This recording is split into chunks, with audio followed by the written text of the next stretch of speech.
I didn't write this one. Yehuda Berg wrote it. And it says, hurt people hurt people. That's how pain patterns get passed on, generation after generation after generation. Break the chain today. Meet anger with sympathy, contempt with compassion, cruelty with kindness, greet grimaces with smiles, forgive and forget about finding fault. Love is the weapon of the future. I don't know about describing love as a weapon, but there's something about it, isn't it? Love is the weapon of the future. Because if you try and use love as a weapon, it's the end of weapons. Because it's not the way love works. Not in my experience anyway. But this idea of hurt people hurt people. I mean, it's a bit of a cliche now, hurt people, but it's true. It's so true, I heard it described by someone as you're sitting in traffic and somebody, runs into you from behind, and you get out of your car and you're about to, you're going to give them a piece of your mind. So you get to the car behind you, the car that hit you, and you realize that somebody hit them, and you go, oh, okay, well, I'm going to give that person a piece of my mind. And you go to that car, and then you realize that car had been hit by somebody else, the car behind it. So you go back to that one, and then you look down the line, and you can't see the end. You can't see where it started. That's kind of the way it is, because everyone's got issues with their parents. There's a nice sweeping statement for you. We all kind of think, oh, our parents, they could have done such a better job, but then you kind of think, you realize, particularly if you look at any kind of history or any kind of period dramas on TV, you realize what your parents, the level of unconsciousness that your parents were born into and what they were given by their parents.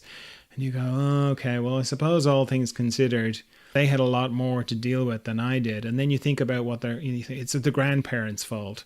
And then you think about what the grandparents had to come through, and you're like, oh, well, I suppose, and it just goes back on and on and on. And really it comes down to you, unfortunately. It's like, are you going to rear end the person in front of you, or are you going to put the brakes on and stop it? That's what we're all faced with. That's what your parents were faced with. That's what your grandparents were faced with. But they've done their thing. They're different people. Now it's your turn. And I'm not talking about whether you've got kids or not. It doesn't matter whether you've got kids or not.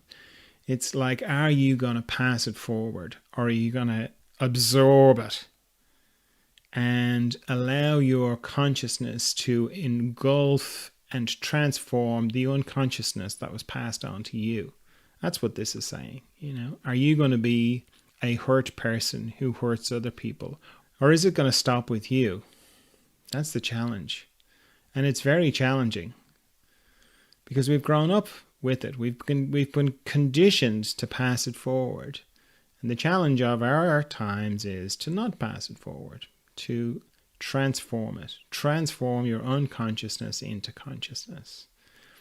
And I suppose that's kind of maybe a way of thinking about love being a weapon of the future. It's not really a weapon of the future. It's not a weapon, but it is the way of the future. It's the answer to the future.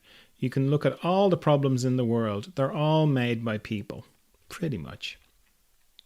Which is terrible, but also it means we have the opportunity to change them.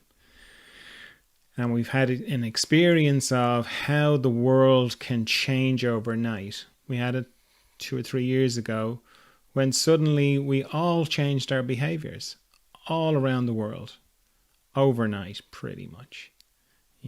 We did things that, people said, we'll never be able to do that, never be able to do that. Now, it was negative. It wasn't great, but it was a demonstration of what we're capable of. So we're capable of doing good things as well. We can change everything overnight. We have that in us to do that. That's where love comes in. Because, this idea of love being the weapon of the future. Why am I harping on this? Because there's something in it, but it's just the wrong word. It's not the weapon of the future. It's the way of the future. And if everyone just was able to focus on love and let love lead them, everybody, I'm talking everybody, then the world would be transformed overnight, or within a few short weeks, it would be a very different place. And it starts with you, and it starts with me. But I'm not in your body listening to these words. You are, so it starts with you. I'm just another little head on a little screen, or maybe a big screen, saying words, but your heart is listening, and it's your heart that's going to move you to do something. It doesn't have to be a big outward act. If it is, that's great, but the hard thing is to do it on the inside, to follow your heart rather than be angry, be cynical, give up, be fearful. All the really hard stuff to do happens on the inside. But you can do it. I believe in you. You can do it.